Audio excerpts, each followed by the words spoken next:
Jagad media sosial tengah digegerkan dengan informasi mengenai aksi heroik TNI yang sempat membantu seorang bocah Palestina dari pasukan Israel.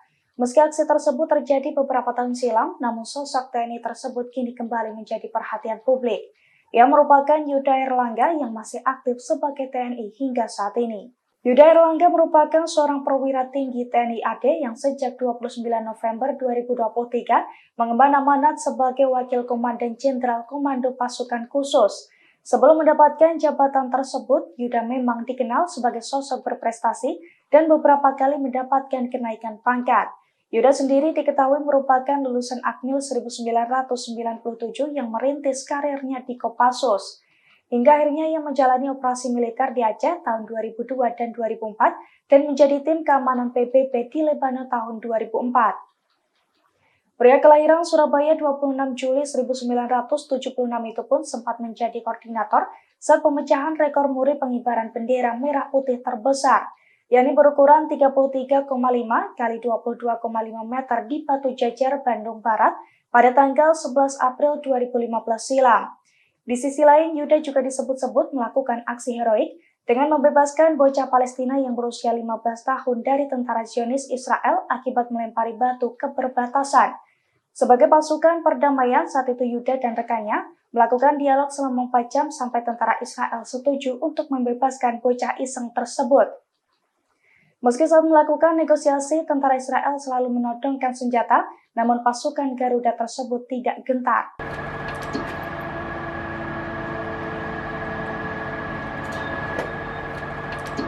Brigade Al-Qassam kembali merilis video yang menunjukkan pasukannya melenyapkan pasukan Zionis di Khan Yunis pada Senin 11 Desember. Dalam video tersebut tampak serangan Brigade Al-Qassam tepat sasaran menghantam posisi Zionis. Serangan itu pun diklaim menimbulkan kerugian besar di posisi Zionis. Dalam serangan tersebut, sayap militer Hamas mengklaim pasukannya melenyapkan sebanyak 44 tank Israel dan sebanyak 40 tentara IDF dalam 48 jam.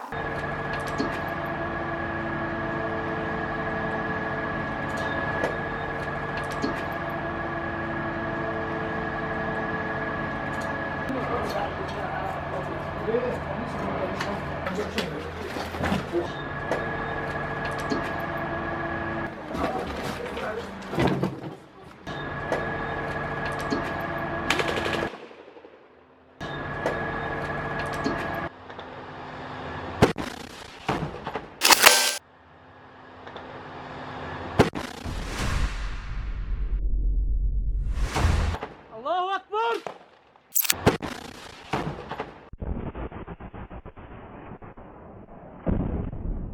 Allahu Akbar!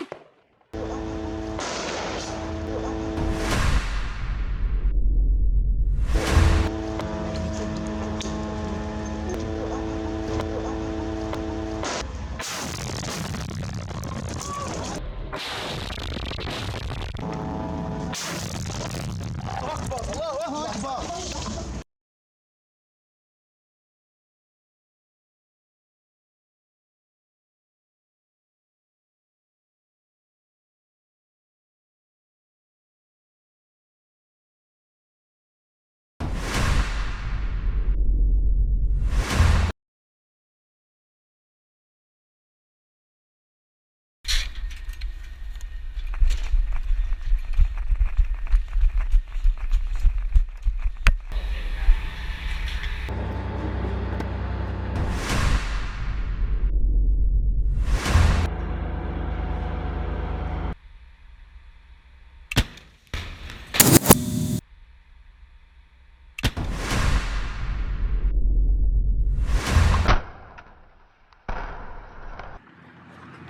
Allahu Akbar.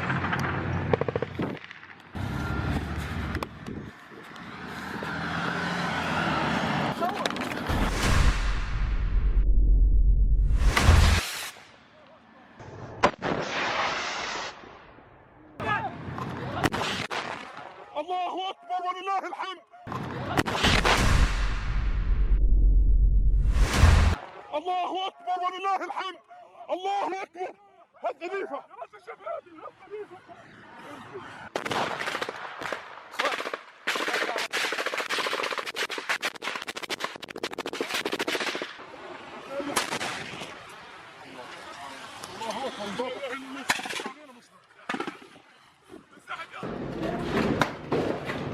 اصبر اصبر اصبر اصبر يلا شباب شباب شباب الحقوا الحقوا اصبر والله اضرب توكل على الله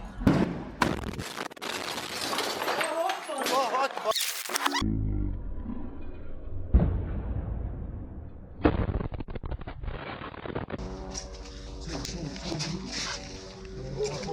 تلاقيش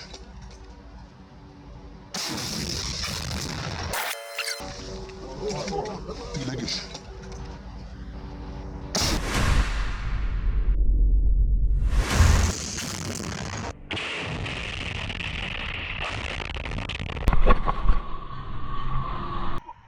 اقف اقف اضرب اضرب اقف اقف اقف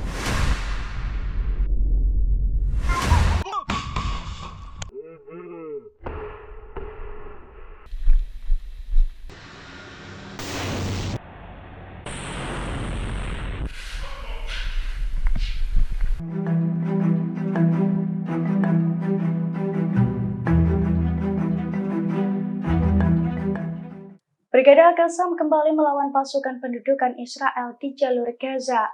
Brigade Al-Qassam juga mengklaim bahwa pasukannya telah melenyapkan sebanyak 44 kendaraan Zionis di timur Khan Yunis. Detik-detik Al-Qassam meledakkan puluhan tank Zionis itu dirilis melalui Telegram pada Senin 11 Desember. Dalam video yang beredar, Al-Qassam tampak menggunakan drone untuk menjatuhkan bahan peledak. Serangan dari Al-Qassam itu pun tepat sasaran hingga membuat tank Zionis meledak dengan hebat. Dilansir dari Al-Mayadin, Al-Qassam mengklaim bahwa serangan ke posisi Zionis itu berlangsung selama 24 jam. Al-Qassam juga menyebut serangan itu menghancurkan 44 kendaraan militer Zionis. Di sisi lain, juru bicara Brigade Al-Qassam, Abu Ubaidah mengungkapkan pada hari sebelumnya bahwa perlawanan melakukan puluhan operasi melawan pasukan pendudukan Israel. Pasalnya, pejuang Al-Qassam menghancurkan seluruhnya atau sebagian lebih dari 180 kendaraan militer selama 10 hari terakhir.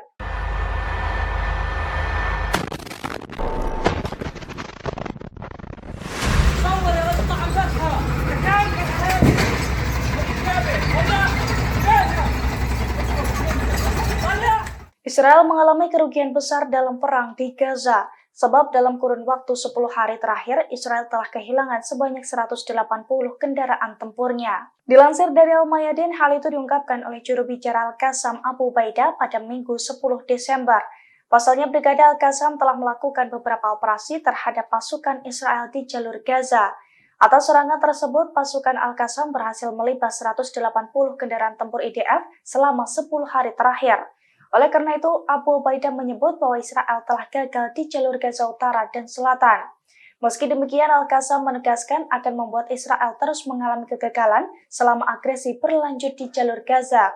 Ia juga mengatakan bahwa Israel telah menerima pukulan menyakitkan, termasuk kekalahan yang terjadi di berbagai wilayah di tepi barat. Pasalnya, hal itu merujuk pada operasi baru-baru ini yang dilakukan oleh Brigade Al-Qassam.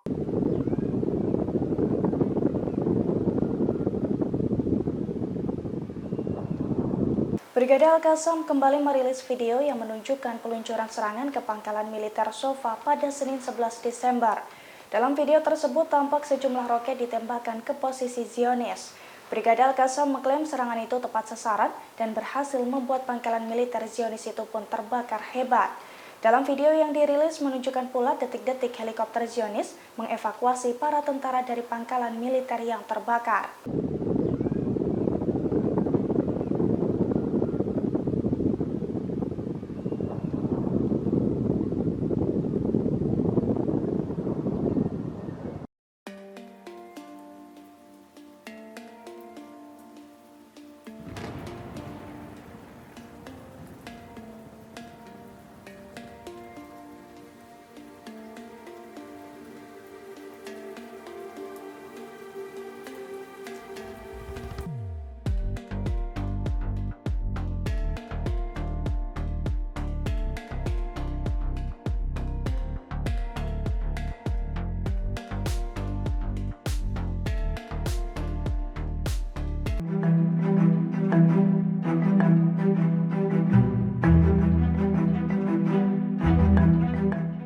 Sebanyak 135 imigran Rohingya kembali mendarat di Pantai Blang Ulam, Kecamatan Masjid Raya Aceh Besar pada Minggu 10 Desember 2023. Namun ratusan pengungsi Rohingya itu pun mendapatkan penolakan keras dari warga sekitar. Para pengungsi Rohingya tersebut akhirnya diarak warga ke halaman kantor Gubernur Aceh, Banda Aceh. Dilansir dari serambinews.com, warga Lamreh, Kecamatan Masjid Raya Aceh Besar, mengantarkan ratusan pengungsi Rohingya ke kantor gubernur menggunakan 2 truk dan 1 pickup. Mereka pun tiba pada pukul 20.30 waktu Indonesia Barat di kantor gubernur tersebut. Setiba di kantor Gubernur Aceh, para manusia perahu itu langsung tergeletak di teras depan. Diketahui sebelumnya, warga Kampung Lamreh menolak keras kedatangan pengungsi Rohingya dan meminta UNHCR memindahkan mereka ke tempat lain. Saat ratusan pengungsi tiba pada Minggu 10 Desember 2023 pagi, warga dan pihak UNHCR juga sempat berunding dengan alat. Sementara Sekretaris Desa Lamreh, Hasmadi Kadafi, memberikan waktu hingga pukul 16 waktu Indonesia Barat pengungsi Rohingya berada di desanya. Diketahui dengan mendaratnya Rohingya di Aceh Besar, hingga kini sudah ada 9 gelombang kedatangan pengungsi ke Aceh. Adapun gelombang pertama datang pada 14 November lalu.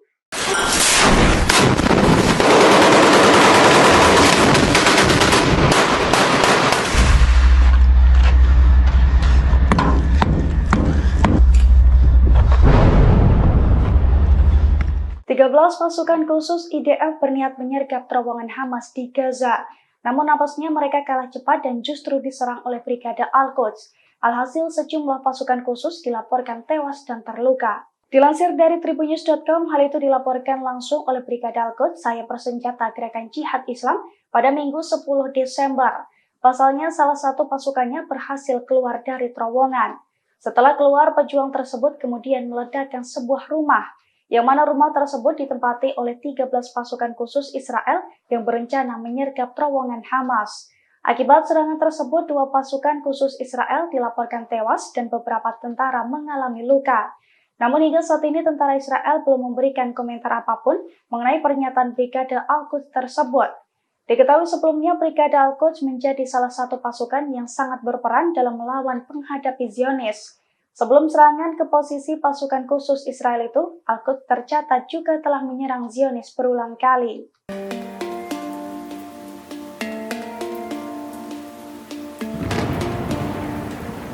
Pasukan Hizbullah meluncurkan serangan ke bagian atas Al-Jalil menggunakan drone penyerang. Serangan itu pun diklaim tepat mengenai sasaran hingga mengakibatkan 6 tentara Zionis terluka. Dilansir dari Al-Mayadin, hal itu dilaporkan oleh media Israel pada Senin 11 Desember. Dalam laporan itu disebutkan bahwa pasukan perlawanan Lebanon melakukan beberapa operasi terhadap sasaran pendudukan Israel, di mana serangan yang diluncurkan di sepanjang Galilea Barat atau Al-Jalil itu mengakibatkan 6 tentara terluka. Selain itu, sirine peringatan juga terdengar menggema di seluruh wilayah atas Al-Jalil. Sebelum serangan tersebut pada hari Minggu kemarin, Hizbullah juga telah meluncurkan drone peledak dan rudal kuat ke posisi Zionis. Pasalnya, serangan tersebut diluncurkan sebagai balasan atas serangan udara yang mengguncang banyak kota dan desa di Lebanon Selatan, di mana pasukan pendudukan Israel menargetkan desa Aitaron di selatan dan merusak beberapa tempat tinggal. Download Tribun X sekarang, menghadirkan lokal menjadi Indonesia.